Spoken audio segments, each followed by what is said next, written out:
தேர்தலுக்கு முந்தைய கருத்து கணிப்புகள், தேர்தலுக்கு பிந்தைய கருத்து கணிப்புகள் என்று என்னென்னவோ உருட்டு என்று உருட்டிக் கொண்டிருக்கிறார்கள் திமுகவின் ஊப்பிக்கள்.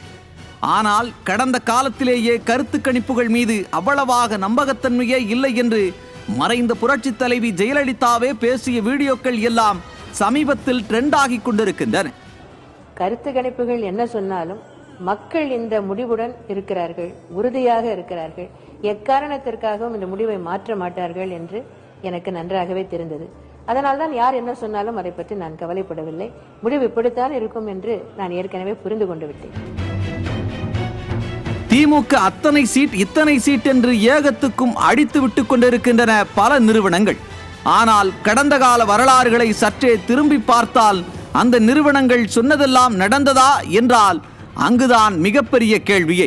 2011 திமுக ஆட்சி தொடரும் என்று ஏகப்பட்ட கட்டுக்கதைகளை கட்டவிழ்த்து விட்டது திமுக ஆதரவு நிறுவனங்கள்.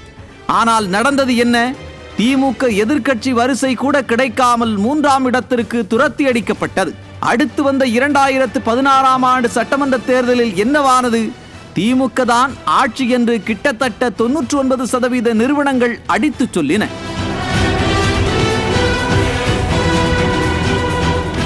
ஆனால் அதிமுக பெரும்பான்மையோடு ஆட்சி அமைத்தது. அதுவும் தொடர்ந்து 2வது முறையாக. இப்போதும் திமுகவால் ஆதாயமடைந்த சில நிறுவனங்களும் திமுகவுக்கு ஆதரவாக பொய் பிம்பங்களை கட்டமைத்துக் கொண்டிருக்கின்றன. அதெல்லாம் பொய் என்று ஏன் சொல்கிறோம் தெரியுமா?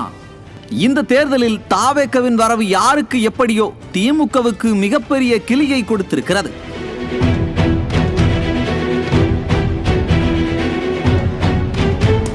ஆம், தாவேக பிரித்திருக்கும் வாக்குகள் எங்களோடு இல்லை இல்லை என்று கூவிக்கொண்டு இருக்கிறார்கள்.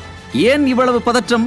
தாவேக திமுகவின் வாக்குகளை பிரித்தால் அது அதிமுகவுக்கு கேக்வாக் வெற்றியாக அல்லவா அமைந்துவிடும். அதனால்தான் இவ்வளவு பதற்றமும். ஆனால் உண்மை களத்தில் இன்னொரு விஷயத்தை திமுகவும் கூட்டணி கட்சிகளும் அமுக்கமாக மறைத்துக் கொண்டிருக்கிறார்கள். திமுகவை தாண்டி திமுக நம்பியிருக்கும் அதன் கூட்டணி கட்சிகளின் வாக்குகளை வெகுவாக பிரித்திருக்கிறது தாவேக.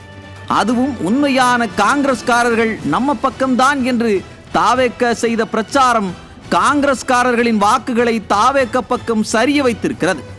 அதே போல விசிகவின் 2% வாக்கு வங்கியில் 1% மேலான வாக்குகளை தாவேக பிரித்திருக்கிறது.